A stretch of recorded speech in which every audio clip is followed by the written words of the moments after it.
Hello hi అందరికీ నమస్తే. ఈరోజు వార్తలు చూసుకుంటే ఆసియా బ్యాడ్మింటన్లో భారత మహిళల జట్టు సూపర్ విక్టరీ. థాయిలాండ్పై 3-2తో విజయం. తొలిసారి ఛాంపియన్షిప్ కైవసం. రాజ్కోట్లో దుమ్ము లేపారు. 5 టెస్టు సిరీస్లో భాగంగా ఇంగ్లాండ్తో జరుగుతున్న 3వ టెస్టులో భారత్ భారీ విజయం. ఐటీ హబ్గా వరంగల్. మంత్రి శ్రీధర్ బాబు హామీ. రాష్ట్ర అభివృద్ధికి త్వరలో 2050 మాస్టర్ ప్లాన్. మాకు స్పష్టమైన విజన్ ఉంది, అపోహలొద్దంటున్న ముఖ్యమంత్రి.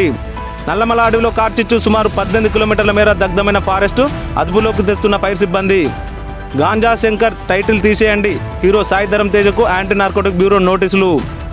మూడ్ ఆఫ్ ద నేషన్ సర్వేలో అత్యంత ప్రజాదరణ పొందిన ముఖ్యమంత్రులుగా ఒడిశా సీఎం నవీన్ పట్నాయక్ మొదటి స్థానం సాధించగా స్వల్ప తేడాతో Yogi Adityanath second place. Fire డిపార్ట్మెంట్లో 1000 ఉద్యోగాలు త్వరలోనే భర్తీ చేస్తాం.